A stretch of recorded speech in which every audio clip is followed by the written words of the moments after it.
suddenly piece yourself back together now. What's your vision?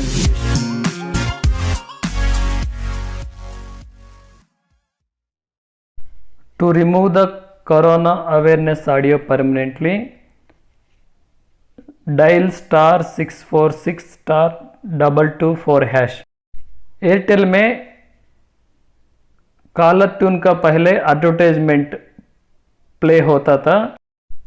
Same method use करके अभी काफ advertisement deactivate कर सकता। Deactivate करने के लिए आपका मोबाइल में *646*224# डायल करना। इसका बाद USSD कोड रनिंग करके आता। बाद में do you want to deactivate the pre RBT prompt to confirm press 1 enter करना। इसका बाद सेंड पे टैप करना।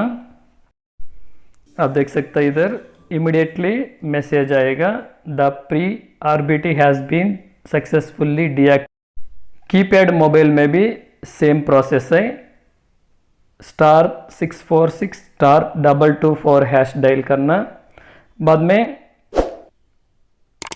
आंसर 1 करके रिप्लाई देना। कमेंट में मेंशन करना आप कौन सा नेटवर्क यूज़ कर रहे करके।